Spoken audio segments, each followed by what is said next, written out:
नमस्कार, मैं दिलीप कुमार आप सभी का फाइटर प्रेस यूट्यूब चैनल पर हार्दिक स्वागत एवं अभिनंदन करता हूँ। आज हमारे साथ माननीय योगेश्वर सिन्हा जी फिर से जुड़ रहे हैं और आज की जो हमारी खास मुलाकात है यूपी के चुनाव को लेके है।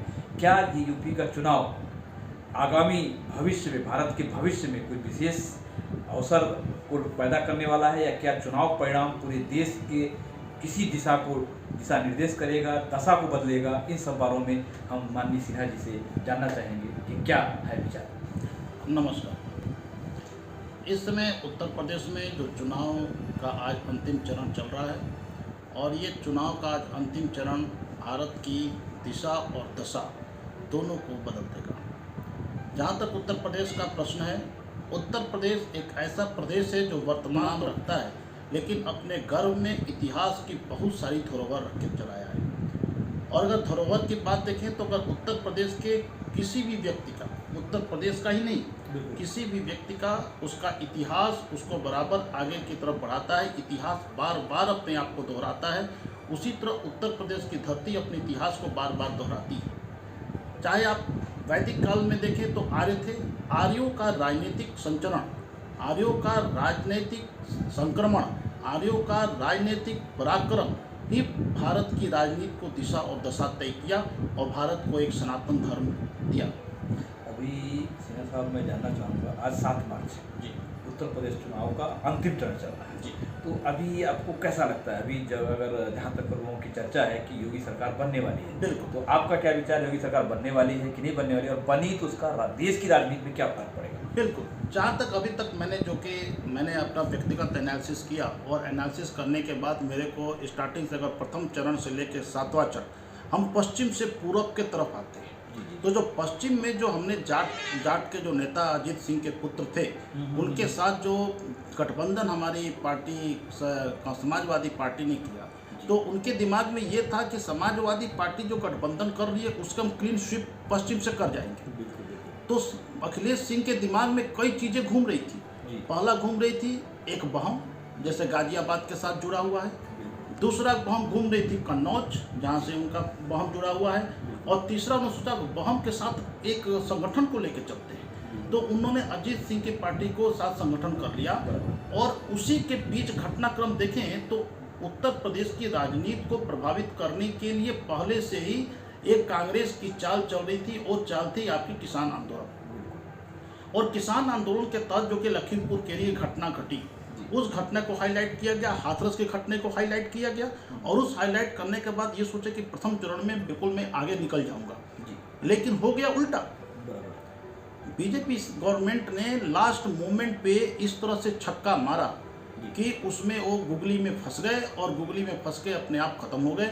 और दो प्रथम चरण का मतदान, जैसा कि लोग समझते हैं कि जाटों ने उनको समर्थन किया, वैसा नहीं हो पाया, क्योंकि अल्लाह अकबर का नारा किसान को अलग कर दिया।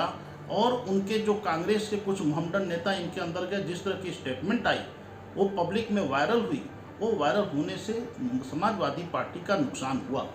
तो जो समाजवादी सोच रही थी कि हम फाइट कर रहे हैं, वहीं फाइट नहीं कर रही थी। वो एक नरेशन सेट किया गया था कि फाइट चल रहा है। याद कीजिए, बहुत पहले से 1 साल पहले से विपक्षियों का एक नरेशन स्टार्ट हो गया था कि मोदी और योगी में बन नहीं रहा है। फैलाया गया प्रोपेगेंडा फैलाया गया था कि मोदी योगी में बिल्कुल बन नहीं रहा है, योगी से हट जाएगा। उसके पीछे रीजन था उत्तर प्रदेश की मेंटालिटी। उत्तर प्रदेश की मेंटालिटी ये होती है कि पूरा देश हमारा है, और उत्तर प्रदेश तो एक प्रदेश है, वो उत्तर प्रदेश को ही देश समझते हैं और बाकी सब हमारे हैं। वो कहीं से किसी को प्रदेश नहीं समझते, और इसी मेंटालिटी के तहत ये काम हो रहा था। तो मतलब कुल मिला के सरकार योगी की बनने वाली है आपके हिसाब से? बिल्कुल। और उसमें जो शुरुआत के चरणों वाई चरण परिवर्तन हुए और समाज में लोगों को लाभार्थियों का एक चिट्ठा रहा, जैसा कि अच्छा आपने बात बताया, तो उस पर थोड़ा सा देखिए लाभार्थी का तो जहाँ तक सवाल है, अगर लाभार्थी को देखा जाए तो लाभार्थी केवल सरकारी योजनाएं और गरीबों तक पहुँचाने तक की योजनाएं ही लाभार्थी नहीं हुई। मैं अगर पश्चिम से अगर पूरब की तरफ बढ़ूँ तो आप एक बुंदेलखंड था, जहाँ के लोग पलायन करते थे, वहाँ रह नहीं पाते थे। उसी तरफ पलायन एक धार्मिक विचारधारा के हिसाब से कोरोना में होते थे। सेम टू सेम सिचुएशन जो बुंदेलखंड में नहर पहुँचाना और बुंदेलखंड में रोड पहुँचाना, बुंदेलखंड में उद्योग धंधे की लाने की व्यवस्था करना, इसके साथ साथ जो लाभार्थी वर्ग थे, जैसे मकान, शौचालय, जनधन, नरेगा का पैसा सही ढंग से पहुंचना और किसानों को भी किसानों का किसान निधि देना, पेंशन, औरतों का वृद्धा पेंशन देना, ये जो सारी चीज़ें जो सामने आ रही हैं, एक लाभार्थी वर्ग है।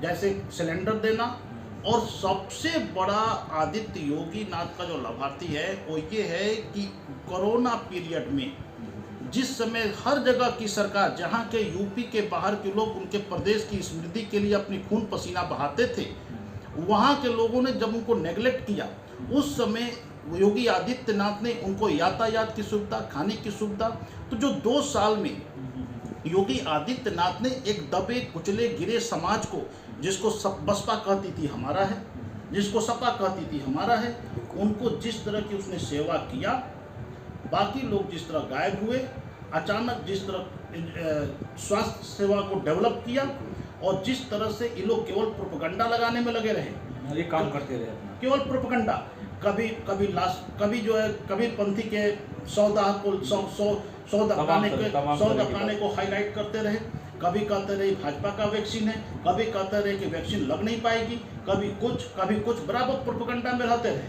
थोड़ा सा मैं आपको समय को ध्यान में रखते हुए और एक बार रोक के एक स्टेप पे और आना चाहूँगा। दूसरा, अभी ये तो 2 बातें कंफर्म हो गई, लाभार्थी का हो गया और शुरुआत के चरणों का भी आपने बता दिया। अभी करंट में जो युद्ध चल रहा है, विश्व युद्ध के करीब पहुंचने वाला जो युद्ध चल रहा है यूक्रेन और रसिया का, उसका भी चुनाव पे क्या फर्क पड़ेगा, क्या पड़ेगा या नहीं पड़ेगा, थोड़ा सा उस बारे में। बिल्कुल, आपने बहुत अच्छा प्रश्न किया, क्योंकि मैं प्रथम चरण से द्वितीय चरण पे, तृतीय चरण तक मैं पहुंच चुका था। चौथे चरण पे आते आते एक विश्व की राजनीति यूक्रेन कूद गया, और इस पे नरेंद्र मोदी ने एक बार एक भाषण दिया था।